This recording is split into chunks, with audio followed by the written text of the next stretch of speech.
Trump official says American dream is working in factories forever. Former CEO and current Commerce Secretary Howard Lutnik, who wants robots to replace the American worker and wants you to shut up and take your Social Security cuts, also wants a section of the population to commit generations of their family to working in factories. It's time to train people not to do the jobs of the past, but to do the great jobs of the future, Lutnik said Tuesday on MSNBC while arguing for more community college education before his argument got much worse. This is the new this is the new model where you work in these kind of plants for the rest of your life and your kids work here and your grandkids work here. You know, we let the auto plants go overseas. Right now, you should see an auto plant. It's highly automated, but the people, the 5,000 people who work there, they are trained to take care of those robotic arms. They are trained to keep the air conditioning system.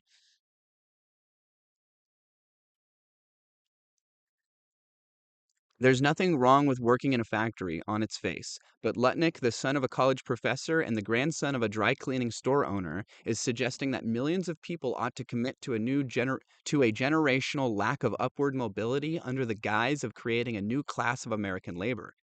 What Lutnick is so enthusiastically describing being bound to the same job in the same industry for decades and decades is serfdom.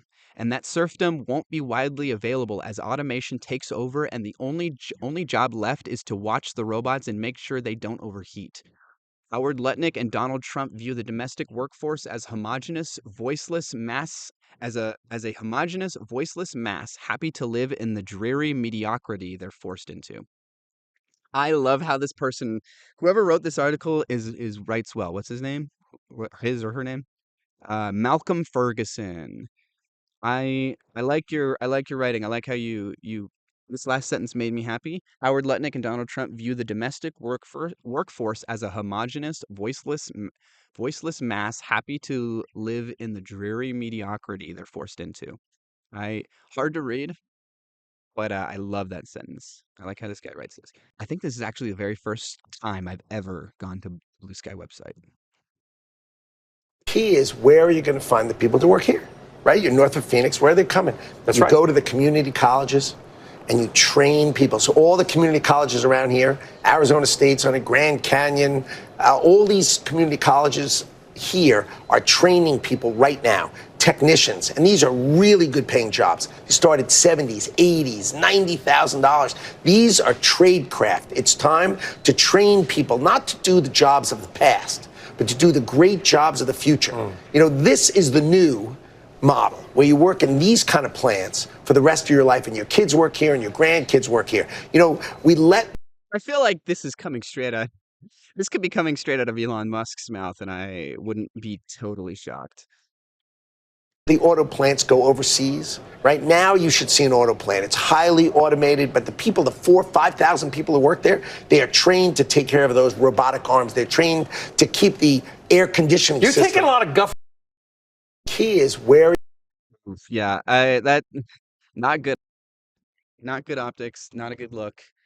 I mean, I don't really think they care about that kind of stuff, clearly. Um, but like, this is not a good look. Not a good look. I feel like somebody like him,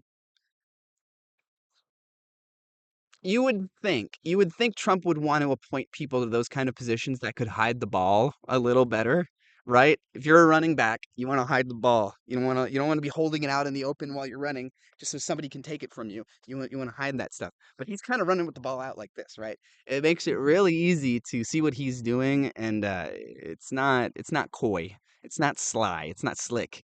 He ain't sneaky. He's the opposite. He couldn't be any more conspicuous.